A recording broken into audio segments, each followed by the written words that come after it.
கடவுளின் கருணையை புகழ்தல். ஆண்டவரை நான் எக்காலமும் போற்றுவேன். அவரது புகழ் எப்பொழுதும் என் நாவில் ஒலிக்கும். நான் ஆண்டவரை பற்றி பெருமையாக பேசுவேன். எளியோர் இதை கேட்டு அக்களிப்பர்.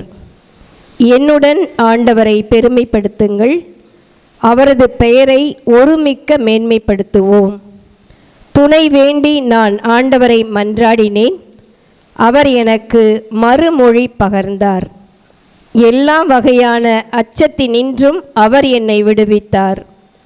அவரை நோக்கி பார்த்தோர் மகிழ்ச்சியால் மெலிர்ந்தனர்.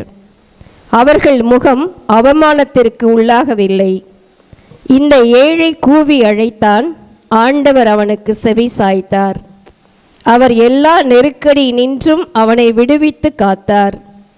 ஆண்டவருக்கு அஞ்சி வாழ்வோரை அவர் தம் தூதர் சூழ்ந்து நின்று காத்திடுவர். ஆண்டவர் எத்துணை இனியவர் என்று சுவைத்து பாருங்கள். அவரிடம் அடைக்கலம் புகுவோர் பேறு பெற்றோர். ஆண்டவரின் தூயோரை அவருக்கு அஞ்சுங்கள். அவருக்கு அஞ்சுவோருக்கு எக்குறையும் இராது. சிங்கக்குட்டிகள் உணவின்றி பட்டினி இருக்க நேரிட்டாலும் ஆண்டவரை நாடுவோருக்கு நன்மை ஏதும் குறையாது. வாரீர் பிள்ளைகளே, நான் சொல்வதை கேளீர். ஆண்டவருக்கு அஞ்சுவதை பற்றி உங்களுக்கு கற்பிப்பேன். வாழ்க்கையில் இன்பம் காண விருப்பமா? வாழ்வின் வளத்தை தூய்க்குமாறு நெடுநாள் வாழ நாட்டமா?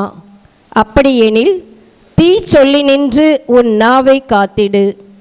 வஞ்சக மொழியை உன் வாயை விட்டு விலக்கிடு. தீமையை விட்டு விலகு, நன்மையே செய். நல்வாழ்வை நாடு, அதை அடைவதிலே கருத்தாயிரு. ஆண்டவர் கண்கள் நீதிமான்களை நோக்குகின்றன. அவர் செவிகள் அவர்களது மன்றாட்டை கேட்கின்றன. ஆண்டவரின் முகமோ தீமை செய்வோருக்கு எதிராக இருக்கின்றது. அவர் அவர்களின் நினைவே உலகில் அற்றுப்போக செய்வார். நீதிமான்கள் மன்றாடும்போது ஆண்டவர் செவி சாய்க்கின்றார். அவர்களை அனைத்து இடுக்கண்ணினின்றும் விடுவிக்கின்றார். உடைந்த உள்ளத்தாருக்கு அருகில் ஆண்டவர் இருக்கின்றார். நைந்த நெஞ்சத்தாரை அவர் காப்பாற்றுகின்றார். நேர்மையாளருக்கு நேரிடும் தீங்குகள் பல. அவை அனைத்தினின்றும் ஆண்டவர் அவர்களை விடுவிக்கின்றார். அவர்களின் எலும்புகளை எல்லாம் அவர் பாதுகாக்கின்றார். அவற்றுள் ஒன்றும் முறிவுபடாது. தீயோரை தீவினையே சாகடிக்கும். நேர்மையாளரை வெறுப்போர் தண்டனை பெறுவர். ஆண்டவர் தம் ஊழியரின் உயிரை மீட்கின்றார். அவரிடம் அடைக்கலம் புகும் எவரும் தண்டனை அடையார். ஆமீன். அல்லேலூயா.